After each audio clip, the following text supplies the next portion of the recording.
Hello students, তোমাদের পড়াশোনা কেমন হচ্ছে? আশা করি খুব ভালো পড়াশোনা হচ্ছে।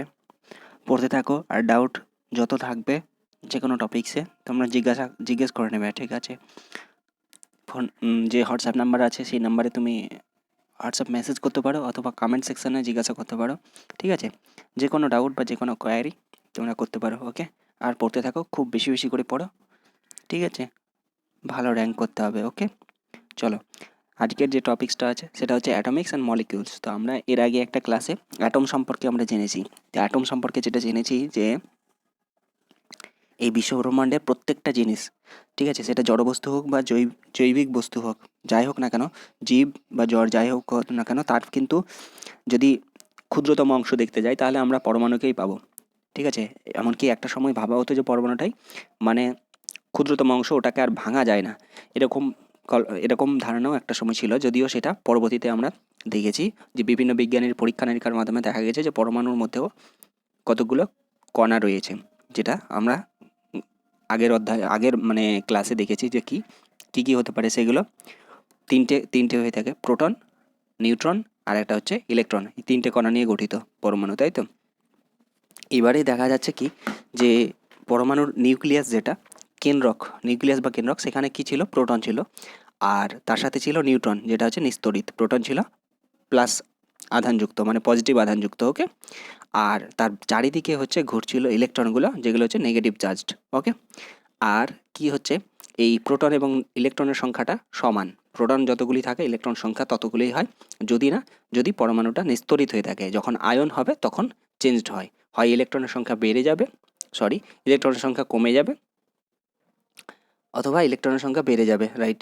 দুটো ঘটনাই ঘটতে পারে। তো ওইটার মাধ্যমে আয়ন তৈরি হয়। এইবারে আমরা এখানে সেটাকে একটু এক্সটেন্ড করব, সেটা হচ্ছে অণুতে আসবো, মলিকিউলস। তো এই পরমাণুগুলো পরস্পর মিলিত হয়ে কি করে অণু তৈরি করে, তো কীভাবে তৈরি হয়ে থাকে, আর অণুর ক্ষেত্রে কতগুলি পরমাণু আছে সেটা কি করে বুঝবো, ঠিক আছে, কি কি মৌল রয়েছে সেইটা কি করে বুঝবো, সেই সমস্ত জিনিসগুলো এখানে ডিসকাশন হবে এই ক্লাসে, ওকে? তো তার আগে এখানে দেখো একটা সূত্র দেওয়া আছে, যে ভরের নিত্যতা সূত্র, law of conservation of mass. ভরের নিত্যতা সূত্র কি, যে এই বিশ্বব্রহ্মাণ্ডে টোটাল যে ভর, ঠিক আছে, যত জড় বস্তু আর জৈবিক বস্তু যাই থাক না কেন, সমস্ত কিছুর সামগ্রিক যে টোটাল মাস বা ভর, সেটা কনস্ট্যান্ট, সেটা পরিবর্তন হবে না, ঠিক আছে? এইটার ধারণা ছিল আমাদের ভরের নিত্যতা সূত্র অনুযায়ী। কিন্তু পরবর্তীতে বিভিন্ন বিজ্ঞানীরা আরও মানে ওটার আপডেট করে এবং বিভিন্ন পরীক্ষা নিরীক্ষার মাধ্যমে সিদ্ধান্তে উপনীত হয় যে না, সেটা নয়। অ্যাকচুয়ালি ভর এবং শক্তির নিত্যতা সূত্র বলে একটি আছে, যেটা হচ্ছে কি, যে ভর শক্তিতে এবং শক্তি ভরে রূপান্তরিত হতে পারে। ভরের নিত্যতা সূত্র অনুযায়ী আমাদের ভাবনা ছিল যে শুধুমাত্র ভর, মানে ভর অন্য কোনো কিছুতে পরিবর্তিত হয় না, ভরের টোটাল পরিমাণ মানে ফিক্সড থাকে, ঠিক আছে? কিন্তু পরবর্তীতে ভর ও শক্তির নিত্যতা সূত্র অনুযায়ী আমরা দেখলাম ভর শক্তিতে রূপান্তরিত হতে পারে, আবার শক্তি ভরে রূপান্তরিত হতে পারে। তাহলে ভর কনস্ট্যান্ট থাকলো না, ভর এবং শক্তির সমন্বিত যে ফলটা সেইটা কনস্ট্যান্ট থাকছে, ঠিক আছে? এবার ভর শক্তিতে যখন রূপান্তরিত হয় তখন কতটা শক্তি উৎপন্ন হয় সেটা আমাদের একজন বিজ্ঞানী, খুব বিখ্যাত বিজ্ঞানী আইনস্টাইন, তিনি দিয়ে গেছেন। মানে কতটা ভর শক্তিতে রূপান্তরিত হচ্ছে, কতটা শক্তি উৎপন্ন হবে, সেটা একটা ইকুয়েশন দিয়েছেন উনি। সেই ইকুয়েশন অনুযায়ী আমরা ক্যালকুলেট করতে পারি। তো সেটা আমাদের হায়ার ক্লাসেসে রয়েছে, ওকে? হালকা একটু তোমাদের ধারণা দিলাম, ওকে? চলো, এইবারে দেখো এখানে একটা কেস, এখানে হচ্ছে, আচ্ছা, পরমাণুবাদ, ডাল্টনের পরমাণুবাদ। তো পরমাণু সম্পর্কে যে ধারণাগুলি দিয়েছিলেন ডাল্টন, সেইগুলো কি কি, যে সকল পদার্থই পরমাণু, যে ক্ষুদ্রতম অংশ যেটা, ঠিক আছে, সেইটা বলা হয়ে থাকে। আর অবিভাজ্য কণা, যাদের রাসায়নিক বিক্রিয়া সৃষ্টি বা ধ্বংস করা যায় না, এইখানে একটা ফল্ট আছে, যে অবিভাজ্য কণা ভাবা হয়েছিল ডাল্টনের পরমাণুবাদে। কিন্তু আমরা পরবর্তী দেখছি এটা বিভাজ্য, তাই না? কারণ আমরা দেখছি তিনটে উপাদান পাচ্ছি ওর মধ্যে, মানে পরমাণুর মধ্যে আবার তিনটে উপাদান পাচ্ছি, ওকে? আর পরমাণুগুলো ক্ষুদ্র পূর্ণসংখ্যার সরল অনুপাতে যুক্ত হয়ে যৌগ গঠন করে। এইগুলো আমরা পরবর্তীতে যে বিভিন্ন বিক্রিয়াগুলো এই চ্যাপ্টারেই রয়েছে আলোচনা করতে যাব, তখন ক্লিয়ার হয়ে যাবে, ওকে? এমনিতে তোমাদের ডাল্টনের পরমাণুবাদ সম্পর্কে সরাসরি কোশ্চেন করবে না যে এটা মানে ডাল্টনের পরমাণুবাদ অনুযায়ী কোনটি সত্য, এই ধরনের কোশ্চেন আসে না, ঠিক আছে? ধারণাটা আমাদের পরবর্তীতে ক্লিয়ার হবে, দেখছি আমরা পরের আলোচনাগুলোর মধ্যে ক্লিয়ার হয়ে যাচ্ছে, ঠিক আছে? চলো, তো আচ্ছা, পরমাণু সম্পর্কে আমরা সেই চ্যাপ্টারে দেখেছি পরমাণু ক্ষুদ্রতম, অতি ক্ষুদ্র, ঠিক আছে, অতি ক্ষুদ্র, এবং তার মধ্যে আবার ইলেকট্রন, প্রোটন, নিউট্রন রয়েছে। আচ্ছা, ওকে। আচ্ছা, ন্যানোমিটার, এই মানটা তোমরা মনে রাখবে, ঠিক আছে, এই মানটা অনেক সময় দরকার পড়ে, যে ন্যানোমিটার যখন বলে, তো ন্যানোমিটার সমান হচ্ছে 10 টু দি পাওয়ার -9 মিটার, ঠিক আছে, 10 to the power -9 metre, 1 nanometre বা 1 ন্যানোমিটার সমান 10 টু দি পাওয়ার -9 মিটার, ঠিক আছে, এটা মনে রাখবে তোমরা, ন্যানোমিটার। ওকে, আচ্ছা, চলো মেন ইম্পর্টেন্ট টপিক্সে আমি চলে যাচ্ছি সরাসরি, ঠিক আছে। আচ্ছা, পারমাণবিক ভর সম্পর্কে আমরা ধারণা দিয়েছিলাম। পারমাণবিক ভর হচ্ছে প্রোটনের, পরমাণুর মধ্যে কী কী রয়েছে, প্রোটন রয়েছে আর নিউট্রন, এই দুটো সমষ্টি যে সাংখ্যমানটা, সেইটা হচ্ছে পারমাণবিক ভর, সরি, মানে পারমাণবিক ভর সাংখ্যমানের সমষ্টি বলতে একটা ধরো নিউক্লিয়াস, অ্যাকচুয়ালি কী ঘটনা হচ্ছে, যে পরমাণুর মধ্যে ইলেকট্রনও রয়েছে, কিন্তু ইলেকট্রনের ভরটা খুব কম, যার জন্য সেটাকে আমরা উপেক্ষা করতে পারি। তাহলে পরমাণুর টোটাল ভরটা অ্যাকচুয়ালি কার উপর ডিপেন্ড করছে, প্রোটনের ভর আর নিউট্রনের ভর। এবার প্রোটনের সংখ্যা প্লাস নিউট্রনের সংখ্যাটাকেই আমরা পারমাণবিক ভর হিসেবে বিচার করে থাকি। ওকে, ওকে, এবার 1 ইউনিট ধরা হয়, মানে 1 একক পরিমাণ প্রোটনের ভর ধরা হয়, আর নিউট্রনেরও 1 একক পরিমাণ ভর ধরা হয়। ওকে, চিহ্নগুলো আমরা অনেকটাই জানি, তাও এখানে একটুখানি দেখে নাও, যে অ্যালুমিনিয়ামের ক্ষেত্রে আমাদের কী চিহ্ন হয়, অ্যালুমিনিয়াম একটা মৌল, যেটার চিহ্ন হচ্ছে AL দিয়ে প্রকাশ করা হয়, আর্গনের AR দিয়ে। এগুলো তোমরা একটুখানি মানে মাঝে সাঝে চিহ্নগুলো দেখতে থাকবে, মনে থেকে যাবে। আচ্ছা, বেরিয়ামের ক্ষেত্রে BA হয়ে থাকে, ঠিক আছে, কপারের ক্ষেত্রে CU, ফ্লোরিনের ক্ষেত্রে F, ওকে, হাইড্রোজেনের ক্ষেত্রে H, আয়োডিনের ক্ষেত্রে I, আয়রনের ক্ষেত্রে FE, এরকম আছে, ঠিক আছে, এগুলো তোমরা দেখে নেবে, বইয়ে পেয়ে যাবে, ঠিক আছে, সেটাতে আমি যাচ্ছি না আর। ওকে, ওকে, আচ্ছা, এই মানগুলো কয়েকটা মনে রাখার চেষ্টা করবে, যে পারমাণবিক ভর কার কত হয়। হাইড্রোজেনের ক্ষেত্রে 1 হয়, ঠিক আছে, 1 হয়, মানে প্রোটন প্লাস নিউট্রনের সংখ্যা মান কত, 1। তাহলে এখানে লক্ষণীয় বিষয় দুটো, মানে একটা, মানে যেহেতু সংখ্যা মান বলছি, মানে প্রোটন কটি আছে আর নিউট্রন কটি আছে, এদের সমষ্টি 1। অ্যাকচুয়ালি হাইড্রোজেনের ক্ষেত্রে নিউট্রন থাকে না, শুধুমাত্র প্রোটন থাকে, যার জন্য একটি প্রোটনের থাকে বলে হাইড্রোজেনের পারমাণবিক ভর 1। এবার কার্বনের ক্ষেত্রে 12, কার্বনের ক্ষেত্রে পারমাণবিক ভর 12, প্রোটন প্লাস নিউট্রন, তাহলে প্রোটন হচ্ছে 6টি আর নিউট্রন হচ্ছে 6টি। একই রকমভাবে নাইট্রোজেনের ক্ষেত্রে 14, যেটা হচ্ছে 6 proton plus 6 neutron, sorry 7 proton plus 7 neutron. আর অক্সিজেনের ক্ষেত্রে 8 প্রোটন প্লাস 8 নিউট্রন, টোটাল হলো 16। একই রকমভাবে সোডিয়ামের ক্ষেত্রে 12, 11, 11, ওকে, 11 প্রোটন আর 12টি হচ্ছে তোমার নিউট্রন, তো 11 প্লাস 12 তো কত হলো, 23, ঠিক আছে। ম্যাগনেসিয়ামের ক্ষেত্রে কোনো ইয়ে নেই, মানে প্রোটন এবং নিউট্রনের সংখ্যা সমান, মানে 12 করে, ঠিক আছে। ওকে, চলো, পরমাণু, এইবারে আমাদের মেন টপিক আসছে যে অণু কী, ঠিক আছে, মলিকিউল।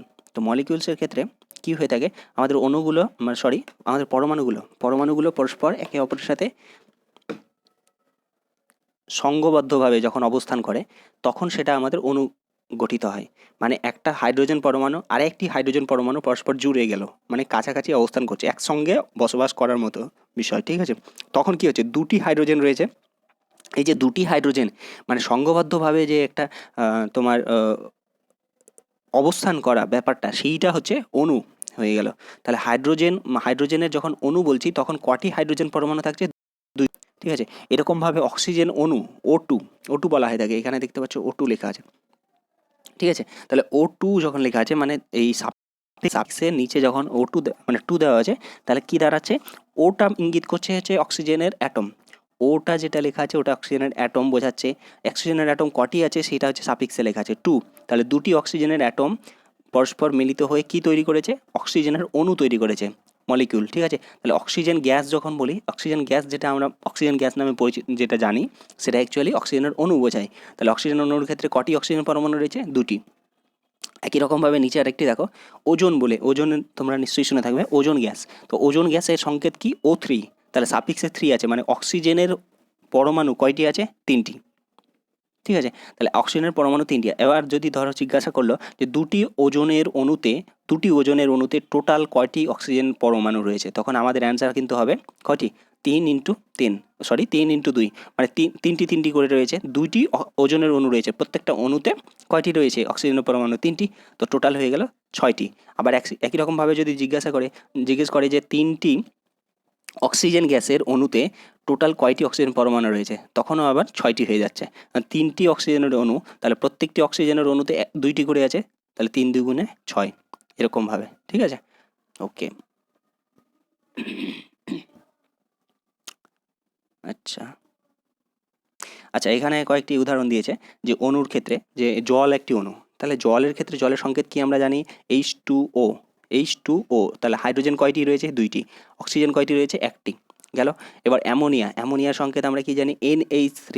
কি বলছি? NH3। তাহলে N হচ্ছে কয়টি? 1টি। H কয়টি? 3টি। তাহলে নাইট্রোজেন 3টি আর নাইট্রোজেন 1টি আর হাইড্রোজেন 3টি নিয়ে গঠিত হচ্ছে অ্যামোনিয়া। একই রকমভাবে কার্বন ডাইঅক্সাইডের সংকেত হচ্ছে CO2। তাহলে কার্বনের পরমাণু রয়েছে 1টি আর অক্সিজেনের পরমাণু রয়েছে 2টি, সেটা হলো কার্বন ডাইঅক্সাইড। সংকেত দিয়ে তোমাদের দেখায়, তাহলে সেটা সুবিধে হবে বুঝতে। ঠিক আছে, আচ্ছা, এখানে কয়েকটি উদাহরণ দিয়েছে। এগুলো উদাহরণ, তোমাদের সবগুলো মনে রাখতে হবে না, কিন্তু মানে কিভাবে নামকরণটা হচ্ছে বা কিভাবে বুঝছি আমরা যে কয়টি পরমাণু রয়েছে সেইটা জাস্ট বুঝে নেওয়ার দরকার রয়েছে। ওকে, আচ্ছা, পারমাণবিকতা মানে হচ্ছে একটা অণু নিচ্ছি, সেই অণুর ক্ষেত্রে কয়টি পরমাণু রয়েছে সেটাই পারমাণবিকতা। যেমন আর্গনের ক্ষেত্রে আর্গন AR, তো এইটা মানে এক পারমাণবিক, মানে এটার কোনো অণু হলেও মানে তোমার একটি পরমাণু উপস্থিত থাকে, মানে একটি পরমাণুই তারা সর্বদা উপস্থিত থাকে, সেটা হচ্ছে আর্গন। এবার আমরা যদি অক্সিজেন চলে যাই, তখন দেখলাম কি অক্সিজেনের সংকেত কি হয়ে গেল? অক্সিজেন ও যেটা পরমাণু বলছি, ও পরমাণু, সেইটা অ্যাকচুয়ালি এক্সিস্ট করে না, তারা কি করে পরস্পর মিশে গিয়ে 2টি অক্সিজেন সম্পন্ন অক্সিজেনের অণু তৈরি হয়। তাহলে কয়টি পরমাণু যুক্ত হচ্ছে? 2টি, যার জন্য দ্বিপারমাণবিক।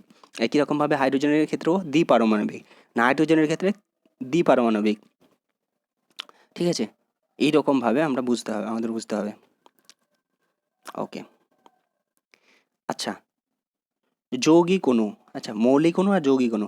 মৌলিক অণু কনসেপ্ট হচ্ছে যে অক্সিজেন বললাম, অক্সিজেন গ্যাসের ক্ষেত্রে অক্সিজেন যে অণুটা, সেক্ষেত্রে কী পরমাণু রয়েছে? অক্সিজেনই পরমাণু রয়েছে, শুধু 2টি অক্সিজেন পরমাণু। আবার হাইড্রোজেন গ্যাস বলছি, তখনও শুধু হাইড্রোজেনই রয়েছে, হাইড্রোজেনের পরমাণু রয়েছে। এগুলো হচ্ছে মৌলিক অণু, মানে একটি মাত্র মৌলের পরমাণু নিয়ে গঠিত যে যৌগগুলো, সেগুলো মৌলিক অণু। এবার যৌগিক অণু কোনগুলো?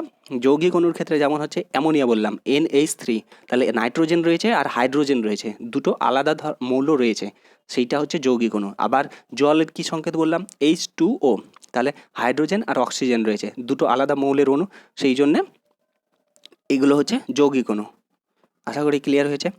ওকে, চলো এইবারে আমরা আসছি আয়ন। তাহলে আয়নের ক্ষেত্রে কি হয়ে থাকে? আয়ন করার জন্য আমাদের কি করতে হয়? হয় ইলেকট্রন গ্রহণ করবে অথবা ইলেকট্রন বর্জন করবে। কে? সেটা হচ্ছে পরমাণু। পরমাণুর মধ্যে প্রোটন এবং ইলেকট্রনের সংখ্যা সমান, তার ফলে সেটা নিস্তড়িত, পরমাণুটা নিস্তড়িত আকার ধারণ করছে, কারণ প্রোটন হচ্ছে পজিটিভ, ইলেকট্রন হচ্ছে নেগেটিভ, যতগুলো পজিটিভ ততগুলো নেগেটিভ থাকছে, তখন হচ্ছে ওটা নিস্তড়িত।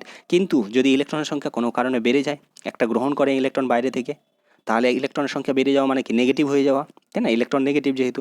আবার ইলেকট্রন যদি কমে যায়, তাহলে কী হয়ে যাবে? পজিটিভ বেশি হয়ে যাবে, মানে প্রোটনের সংখ্যা বেড়ে যাচ্ছে, প্রোটনের সংখ্যা যা ছিল তার থেকে ইলেকট্রনের সংখ্যা কমে গেল, ইলেকট্রন বেরিয়ে গেছে একটা, তাহলে ওটা হয়ে গেলো পজিটিভ আধান। তার পজিটিভ আধানটাকে বলা হয়ে থাকে আমাদের ক্যাটায়ন। পজিটিভ আধানটাকে কি বলে? ক্যাটায়ন। আর নেগেটিভ আধানটাকে বলে অ্যানায়ন, মনে থাকবে। তাহলে ক্যাটায়ন হচ্ছে ইলেকট্রন বেরিয়ে গেলে, কোনো একটা পরমাণু থেকে ইলেকট্রন যদি বেরিয়ে যায় তাহলে সেটা হচ্ছে ক্যাটায়ন।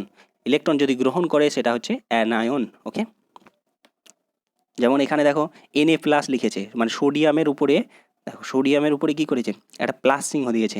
এই প্লাস চিহ্নটা ইঙ্গিত করছে যে কি হচ্ছে, ওর ক্ষেত্রে প্লাসের পরিমাণ বেশি, মানে প্রোটন যতগুলি আছে ইলেকট্রন ততগুলি নেই, ইলেকট্রনের সংখ্যা কম আছে, যার জন্য ওটা প্লাস হয়ে গেছে। ঠিক আছে, তাহলে সেইটা হলো ক্যাটায়ন। ওকে, একই রকমভাবে নিচে দেখো কি লেখা আছে? Cl মাইনাস কখন হয়? যখন ইলেকট্রন বেশি থাকে। এবার ইলেকট্রন বেশি কিভাবে হতে পারে? যে বাইরে থেকে কোনো একটা ইলেকট্রন গ্রহণ করেছে, এবার কটি ইলেকট্রন গ্রহণ করেছে সেটাও নির্দেশ করছে। শুধু মাইনাস লেখা আছে, তার মানে একটি ইলেকট্রন। টু মাইনাস লেখা থাকলে 2টি ইলেকট্রন, 3 মাইনাস যদি লেখা থাকতো তাহলে 3টি ইলেকট্রন গ্রহণ করেছে। যতগুলি মাইনাস লেখা থাকবে মানে 4 মাইনাস তাহলে হচ্ছে 4টি ইলেকট্রন গ্রহণ করেছে। একই রকমভাবে শুধু প্লাস লেখা আছে সোডিয়ামের উপরে তাহলে 1টি ইলেকট্রনের ঘাটতি রয়েছে, ঠিক আছে। আবার 2 প্লাস লেখা থাকতো তাহলে 2টি ইলেকট্রনের ঘাটতি রয়েছে, ঠিক আছে, 2টি ইলেকট্রন বের করে দিয়েছে। আবার 3 প্লাস লেখা থাকলে 3টি ইলেকট্রন বের করে দিয়েছে, ঠিক আছে। আশা করি ক্লিয়ার, ক্যাটায়ন আর অ্যানায়ন। ওকে, তাহলে সোডিয়াম ক্লোরাইড যেটা আমরা NaCl সাধারণ যে দৈনন্দিন জীবনে ব্যবহৃত যে লবণ সেটার সংকেত NaCl। এই ক্ষেত্রে অ্যাকচুয়ালি 2টি আয়ন রয়েছে, একটি হচ্ছে Na সোডিয়াম Na প্লাস, আর Cl মাইনাস হচ্ছে অ্যানায়ন। ওকে, ক্যাটায়ন এবং অ্যানায়ন দুটোই প্রয়োজন রয়েছে। ওকে, চলো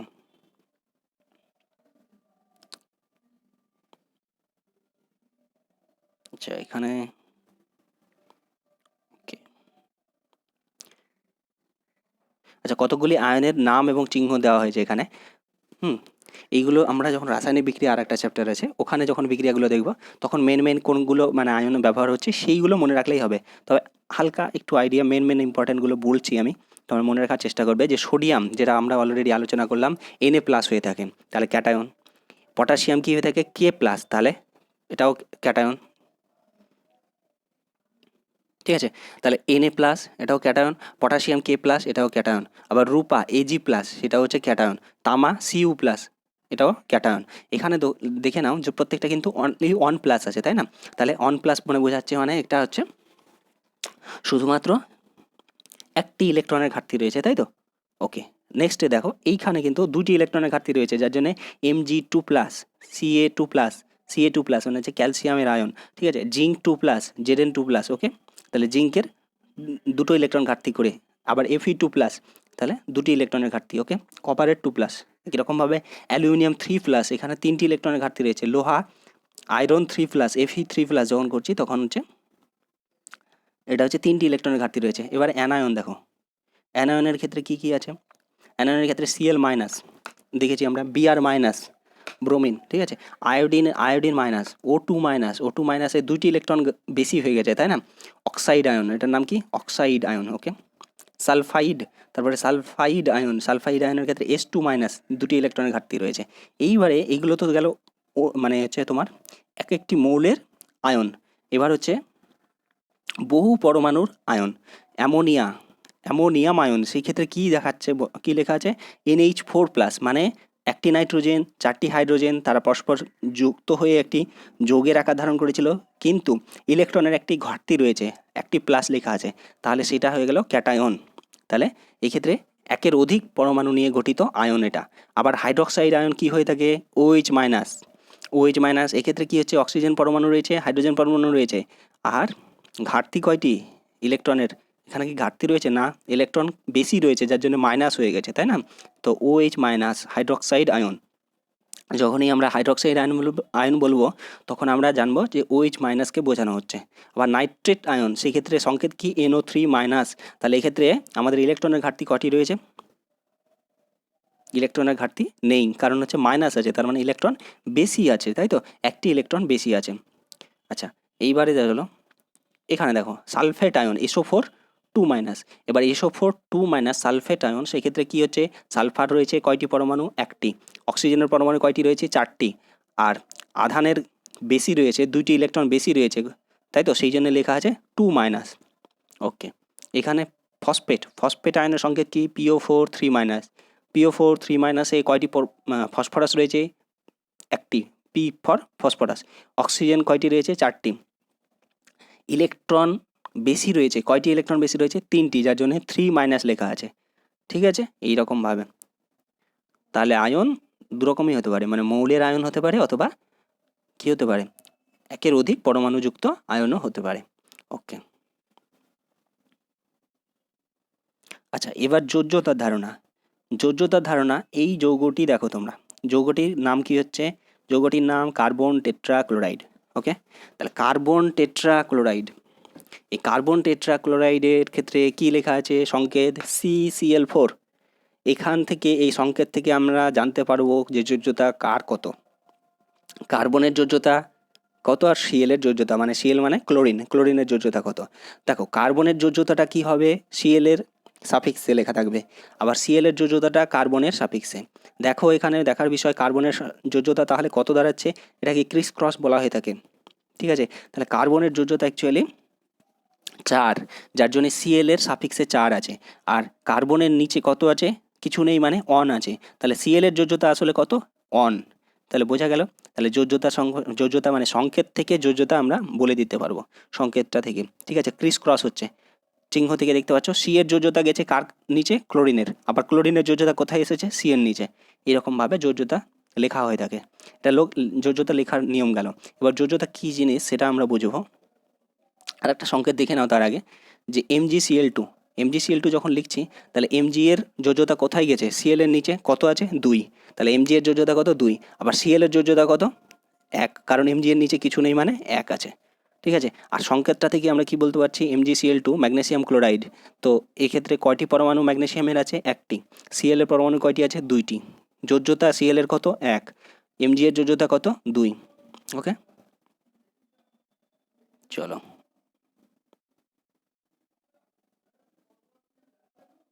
আচ্ছা এইটা দেখো, অ্যালুমিনিয়াম অক্সাইড, অ্যালুমিনিয়াম অক্সাইডের ক্ষেত্রে Al2O3, সংকেত Al2O3, কয়টি অ্যালুমিনিয়াম পরমাণু রয়েছে, 2টি, অক্সিজেনের পরমাণু কয়টি রয়েছে, 3টি। এবার অ্যালুমিনিয়ামের যোজ্যতা কোথায় পাবো, কত পাবো, 3, কারণ হচ্ছে অক্সিজেনের নিচে 3 আছে, আবার অক্সিজেনের যোজ্যতা কত, 2, যেটা অ্যালুমিনিয়ামের নিচে আছে, ওকে। আশা করি যোজ্যতা তোমরা দেখেই বুঝে নিতে পারো এবার, ওকে।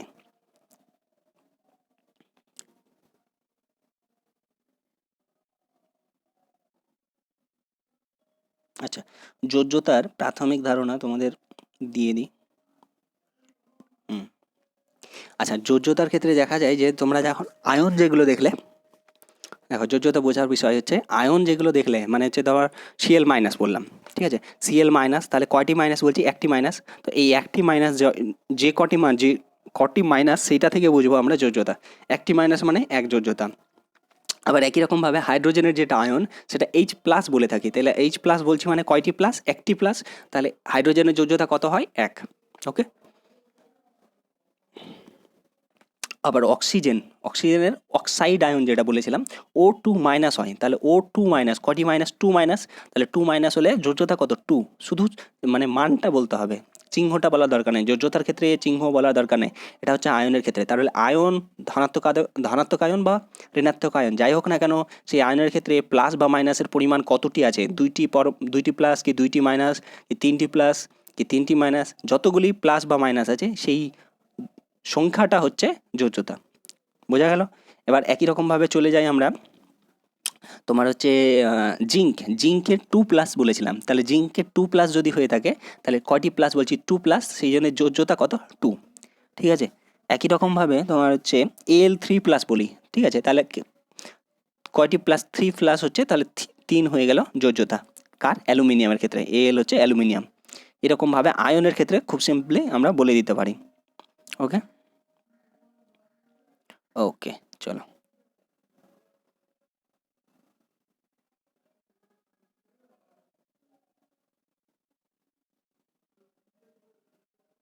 আচ্ছা,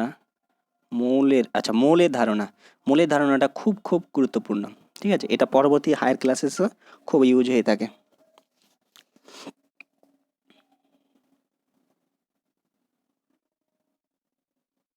তো মৌলের ধারণা হচ্ছে যে কোনো একটা মৌল, ধরো হাইড্রোজেন, এবার হাইড্রোজেনের ক্ষেত্রে পারমাণবিক ভর কত, পারমাণবিক ভর হচ্ছে অন, তাহলে 1 গ্রাম, ঠিক আছে, 1 গ্রাম মানে যত পারমাণবিক ভর তত গ্রাম পরিমাণটাকেই 1 মোল বলে, ক্লিয়ার হলো।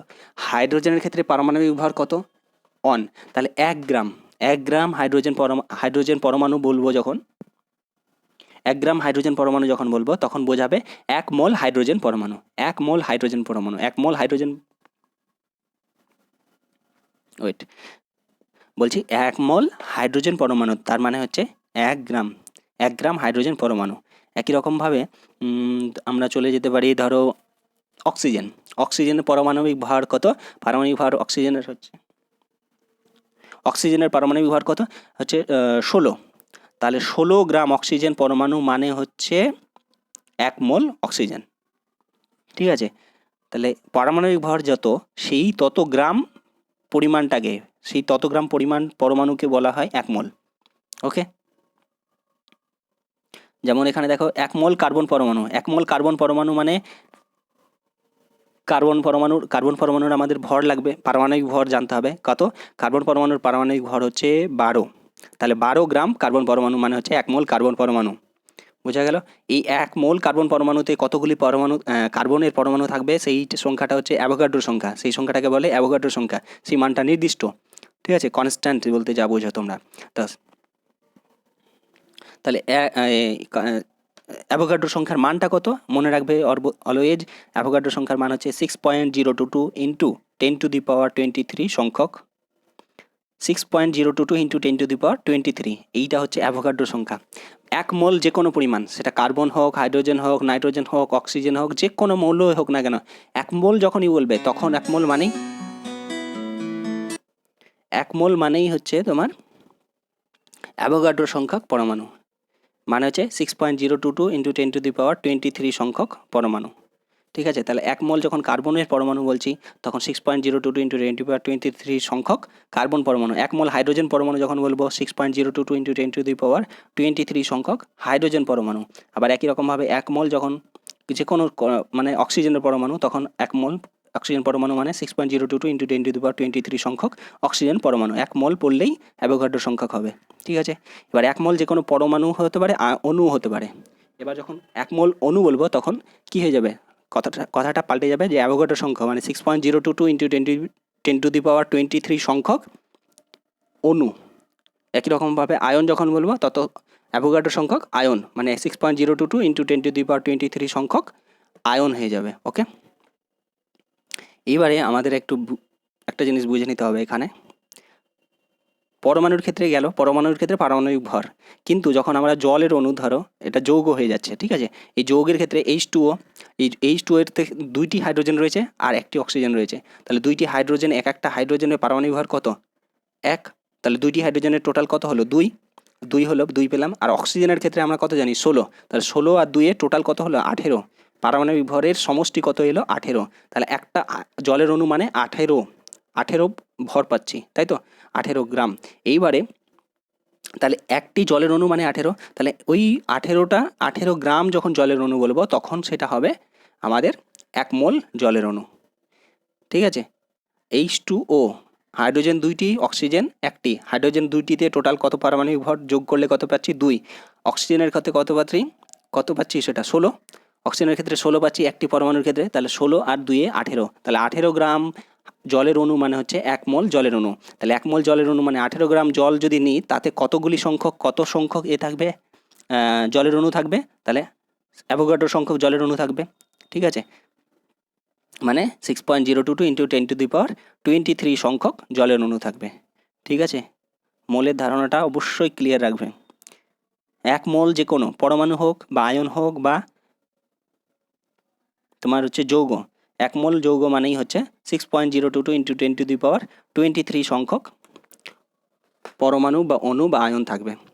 এটাই লাস্ট টপিকস। দাঁড়াও, এটা আরেকটুখানি তোমাদের বলি। ওকে, আচ্ছা,